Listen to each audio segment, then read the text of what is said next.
बात है, टीनू नाम की लड़की थी जो स्कूल में दिए गए कार्यों में बड़ी रुचि रखती थी। इस साल टीनू के स्कूल में गर्मी की छुट्टियां पड़ने से पहले उसकी टीचर ने सभी को विभिन्न पक्षियों के चित्र दिखाकर चिड़िया पर निबंध लिखने के लिए कहा था। सभी बच्चों को स्कूल खुलते ही निबंध टीचर को दिखाना था। पक्षियों की रंग बिरंगी किताब टीनू को बहुत पसंद थी। जब टीचर ने बताया कि उन पर निबंध लिखना है और सबसे अच्छा लिखने वाले को इनाम में वह किताब मिलेगी, तो टीनू खुश हो गई। टीचर ने सभी पक्षियों से जुड़ी कुछ कहानियां भी बच्चों को सुनाई। उसके बाद स्कूल की गर्मियों की छुट्टियां पड़ गईं। यूं तो टीनू हर साल अपनी गर्मी की छुट्टियां बिताने के लिए कहीं न कहीं जाती थी, लेकिन इस साल की छुट्टियों में टीनू रोज पास के ही बगीचे में जाकर पक्षियों और उनके घोंसले देखने लगी। उस बगीचे में गोरैया, दर्जन, लवा जैसे बहुत से पक्षी आते थे। टीनू बगीचे में आने वाली हर चिड़िया को पहचानने की कोशिश करती और उन्हें गौर देखती रहती। टीनू देखती थी कि हर चिड़िया एक एक घास, पत्ती, पंख आदि को जोड़कर कैसे अपना घोंसला बना रही है। उसके मन में होता था कि चिड़िया को घोंसला बनाने के लिए कितनी मेहनत करनी पड़ती है। टीनू चाहती थी कि वो किसी तरह से उन पक्षियों की मदद करे। एक दिन टीनू ने देखा कि पास के बगीचे में बदमाश लड़कों ने लवा चिड़ियों का घोंसला तोड़ दिया है। टीनू को यह देखकर बहुत दुख हुआ। उसने सोचा कि क्यों न मैं इनके लिए खुद एक दो घोंसले बना दूं।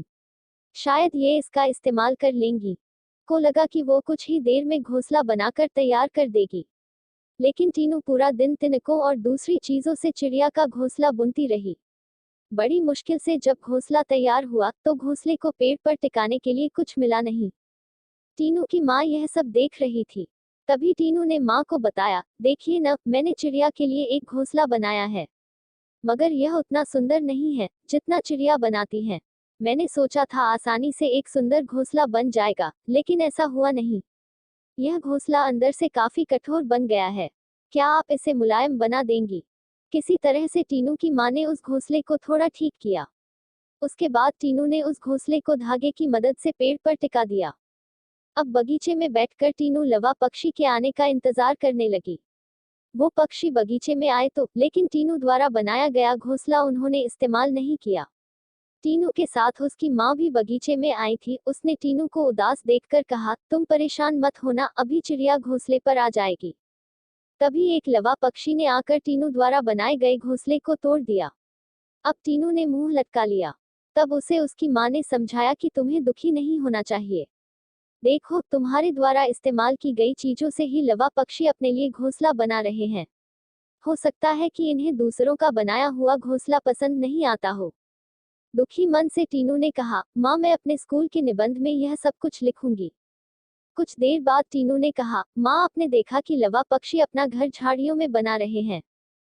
जवाब में टीनू की माँ बोली, हाँ बेटा, मैंने सुना था कि लवा पक्षी अपना घोंसला किसी के घर के रोशनदान या पेड़ पर ही बनाते हैं। आज यह नई बात पता चली है। 6 और दिनों बाद टीनू ने लवा पक्षियों के बारे में एक और बात जानी कि वो सीधे उड़कर अपने घोंसले में नहीं जाते। घोंसले से कुछ दूर ठहरकर इधर उधर कूदते हुए वो अपने घोंसले तक पहुंचते हैं, ताकि किसी को उनके घोंसले का पता न चले। थोड़े ही दिनों में स्कूल की गर्मियों की छुट्टियां खत्म हो गईं। टीनू ने स्कूल जाकर लवा पक्षी के बारे में लिखा और निबंध प्रतियोगिता जीत ली। इनाम में मनपसंद चिड़ियों वाली किताब मिलने पर टीनू खुश हो गई।